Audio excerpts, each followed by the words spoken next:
Hello, fellow plant lovers. We are here at Bluegrass today. My name's Olivia. We are going to talk a little bit about orchids and orchid care, specifically the Phalaenopsis orchid. You may have seen recently on our social media feeds that we got in some beautiful varieties, colors, so many things here right now at Bluegrass. We want to talk a little bit about their care.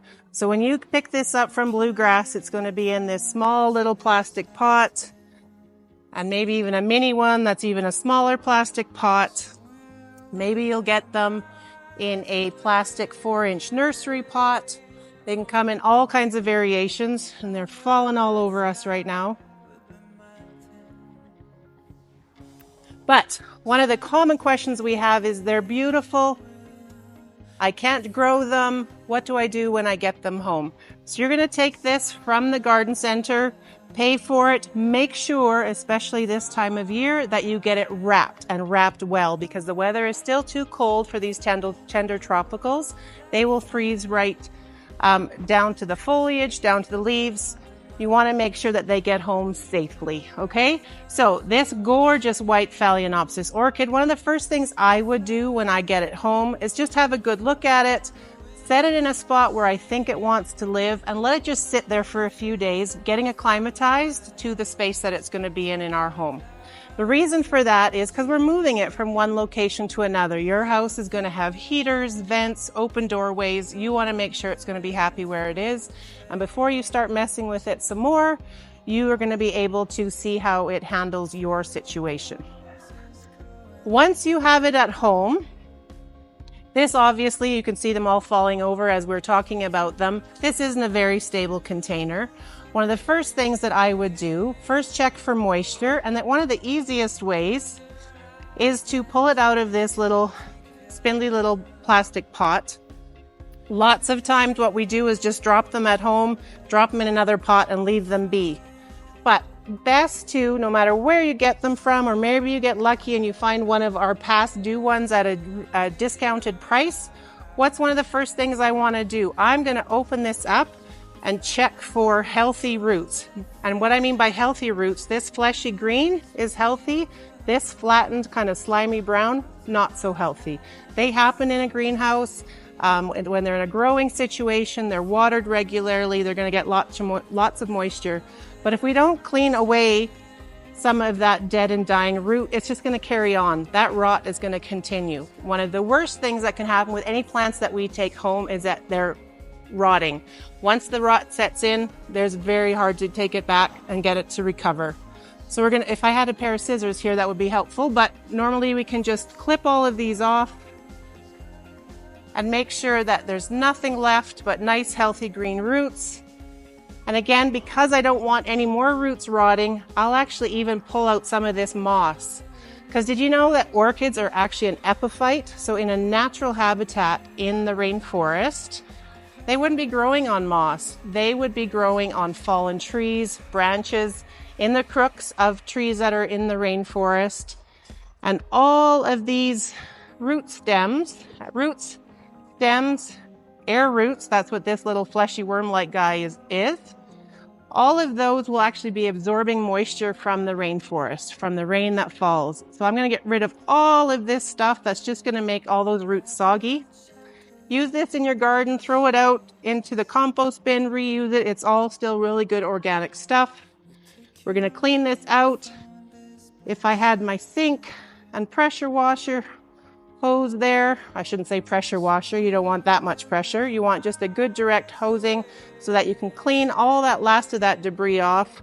While we're doing this, we're still checking for good healthy roots, and you can see all of these are beautiful and fleshy. Lots of nice turgidity to them. Maybe there's one that's got a bit of a gap in them that it's rotted off. Just take your scissors or a sharp nail and pinch them off. From here, you could grow it like this just in a glass vase, as long as every once in a while you take this out and soak it in water. About once a week, you want to soak it in water so all of those beautiful roots stay hydrated. If you decide you want it in a pot, I don't want this in a vase, that's what husbands cut flowers are all for. We can actually get another orchid pot, and we have these available in the garden center here. And you can see these actually have little slits to them. The reason being is that orchids need the aeration. They need good aeration between their roots. They don't want to be sogged in soil or peat moss right in and around their roots.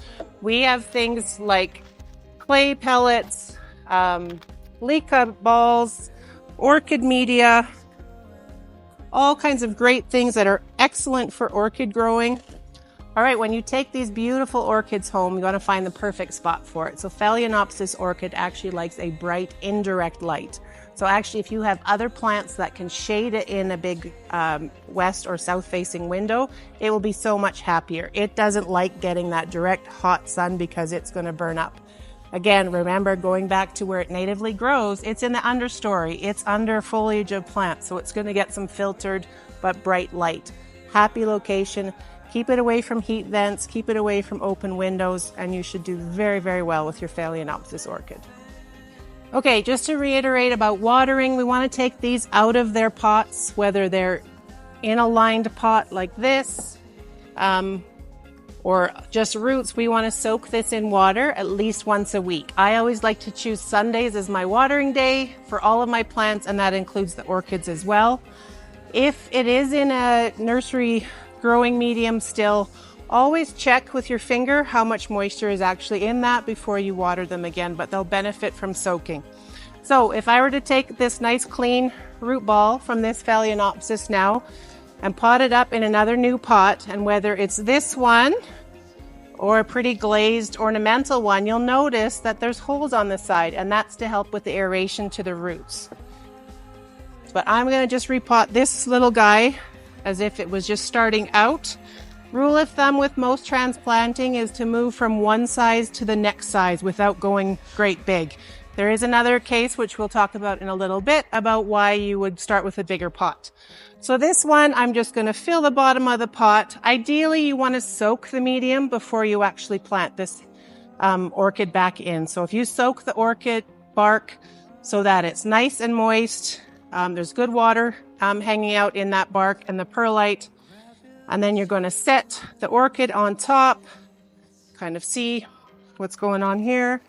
And then just carefully continue shaking a little bit. Be gentle with all those nice tender new blooms, but they don't have to be that gentle. They're not going to break right off unless you start slamming them around.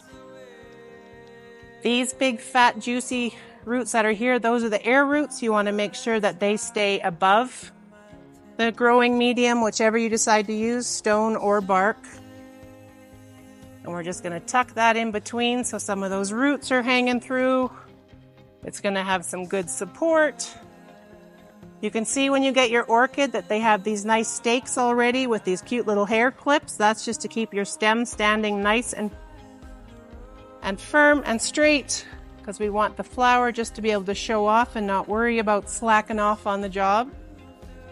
So again, if this orchid bark was nice and wet, soil to root contact, in this case it's orchid bark to root contact. And again, this one, so I didn't pre-moisten the bark, but what I can do now is soak this in a pot that's full of water. All of these pots that come in with, or a lot of them you might find out in the garden center, they're actually what we call a pot cover. And the reason we call them a pot cover because they don't have any drainage. Ideal container to support the weight and the height of your new orchid plant. When I go to water this again, I'm gently going to make sure it's not quite rooted into that orchid bark, so I'm going to have to make sure that plastic pot comes with me. Once again, I'm going to go and water this. If you choose to water into this pot, what's going to happen is any salts or anything that have been hanging out in your growing medium are going to hang out in the bottom of this pot. You want to make sure you drain off any excess, whatever this isn't soaking up, okay? So there's your beautiful orchid growing well. You can see there's a little bit of extra room in here. We can top that up a little bit more, or you can even add, not necessarily the peat moss that we took out of the pot, but moss, to finish off the edge of the container a little bit, just knowing that you're going to take that off once in a while and have a good look at the roots, okay? So there's your new orchid plant. Now, how do we keep it alive? So we're watering it once a week. Remember, Sundays is my day. You choose your day, whatever works best for you. We want to make sure that these nice beautiful green basal leaves of a Phalaenopsis orchid stay clean, so you want to dust them. When you go to give this a drink, give them a good shower as well. Remember, they're from the rainforest. They're used to rain falling on them. In Calgary, our alkaline water can leave some nice little spots on them, so you might want to give them just a bit of a wipe down. What we want to be careful of is making sure that these leaves stay nice and turgid, so they have lots of moisture in those leaves. If they start to wilt, turn yellow, get wrinkled, they're going to drop down. And that's when we're going to have to take a good look again at those roots to make sure there isn't any rotting. It either needs water or you might be watering a little bit too much. So keeping an eye on the leaves as you're watering is very important. I brought in a couple older orchids, and you can see with this one how the leaves are starting to turn not quite as nice a bright yellow. They've got a bit of yellowness to them. You can actually feel wrinkles in the leaves. That's showing that it's not getting enough moisture to the foliage and thus to the stem. These guys in full bloom, peak bloom when you get them, will bloom up to 3 months, 4 months if you take really good care of them. And ideally, when you pick up one from the garden center, get as many closed buds as you can, because this is going to prolong its life. Obviously, this one is going to have full-on show right from the get-go. So if it's for a birthday party, a gift, and you want all the show, go for this one. But if you have patience and you're willing for this one to come along, this one's going to bloom for a long time for you. So once it blooms out, we can see this little Oncidium orchid, another in the orchid family. This stem has turned brown. You'll often see, maybe even on a Phalaenopsis orchid, that one stem is nice and green and one is brown. What do I do with it? The flowers are finished. You actually don't want to trim that stem down until it turns brown. If it stays green, there's potential for new buds to grow on that green stem. If anything, you're just keeping an eye on it. You're going to watch for each of these growing points that you can see along the stem. That's where the new buds will form. I've had some success by just peeling off gently anything kind of flaky, dead off of those nodes. If it's brown to one of those nodes, you can clip that node off and it might send out new branches and bud up. But if it stays green, leave it be. And when you go to cut back any of the orchids, you'll have to get rid of its stakes that are holding everything up. And again, I recognize that this is an Oncidium and not a Phalaenopsis orchid, but it's the same concept. You'll pull the stake and you'll go right down that stem to where it's a bit more green or fleshy. So this one normally would have a bit of a discolored stem, but what I will do, just checking things out and hoping, because I think orchids is a little bit of hope to get them to rebloom. I'm actually going to clip this to where there's a natural crook in the stem, clip that off. Doesn't look like much, but the leaves we kept nice and healthy because we've watered regularly. This potentially could promote some more buds, but it also, when you cut it back, it's actually going to tell the plant, hey, we got to hurry up and show off. Let's send some more stems up for some more blossoms. You've got a plant like this sitting around forever, just like mine at home, has all sorts of leaves, a beautiful green stem, nothing's happening. What can I do? We have our ever popular Orchid Love fertilizer that we sell here at the garden center. Just a couple quick sprays. Always follow labeled directions. Those of us that are in the know, we know when we have time to fertilize, that's when we're going to go fertilize, but do try to follow labeled directions at least the first time so you know what you're doing. And this one is actually designed for orchid, to promote orchid bloom. So we'll give it a good spray around the roots, maybe up the leaves. Try and avoid any flowers that are still on there because you don't want to mark them up. We also have the good old standby of the Schultz orchid fertilizer. We've had these ones around. Again, another great liquid fertilizer you can add to your watering can as you're watering to help promote some more blooms. Ultimately, what we want with orchids is to enjoy them. They're beautiful, they're tropical. We love them, we know you love them, and hopefully you've picked up a few tips to help them grow successfully in your home.